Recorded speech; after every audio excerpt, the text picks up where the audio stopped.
The first thing Ace says upon meeting Trey for the first time is, "Who are you?" soon followed by, "I don't recall inviting you to sit with us." Another of their earlier interactions involves Trey convincing Ace to add oyster sauce to a strawberry tart, and then mocking him for believing it.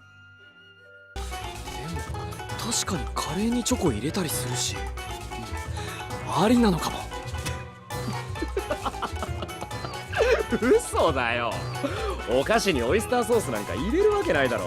なんだよ、本気にしちゃってじゃん。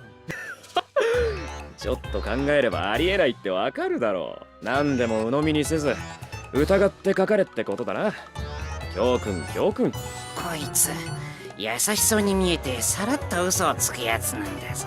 We learn in a voice line that Trey invited Ace to the science club, but Ace turned him down because it sounded boring.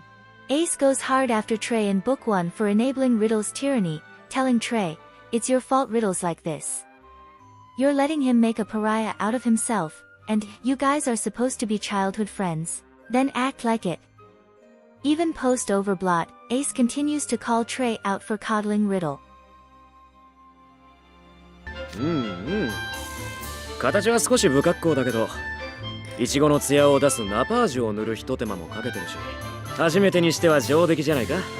はい、すかさず甘やかし入りました。ほっといて実食といきますか。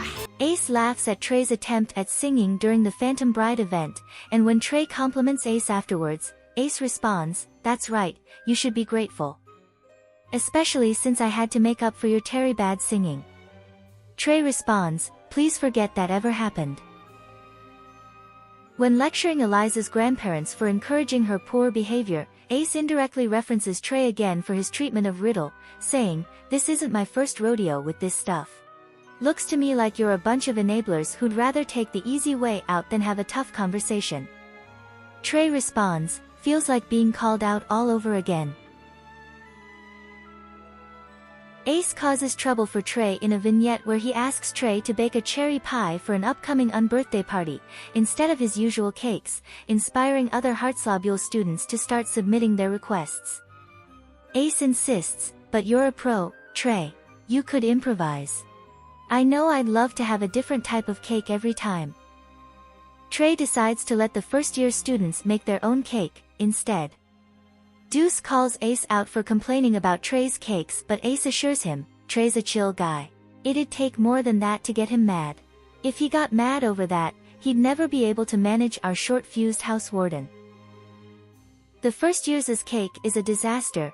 They blame Ace for the mess they make and Riddle threatens everyone with collars. Trey interrupts just in time with a proper cake for the party, and says, "That's why things are done in a certain, samey way. Maintaining the peace is no easy task," and Ace asks, "Just to be clear, you're talking about baking, right? Because it sounds like you're talking about the house warden." Trey refuses to let any of the first-year students share his cake until they have eaten all of their own culinary disaster, and Ace responds, "So much for Trey being kind-hearted and mature." Ace tries to get things he wants by manipulating Trey in at least 2 vignettes. In one he flatters Trey for being practically superhuman. As Riddle doesn't even have to tell Trey what he wants and Trey is there to fix the problem. Trey still requires him to brush his teeth twice, in accordance with the Queen of Hearts' rules, compromising Ace's plan. In another vignette, Ace claims he is willing to help Trey carry a heavy load in exchange for a piece of cherry tart, but it is soon revealed he was taking the opportunity to try and trick Trey into revealing answers about an upcoming history exam. Trey was suspicious of Ace from the start, and tells Ace he would have been more than happy to help if he had just asked. Trey ultimately invokes Riddle in order to convince Ace to study, with Trey volunteering to tutor him.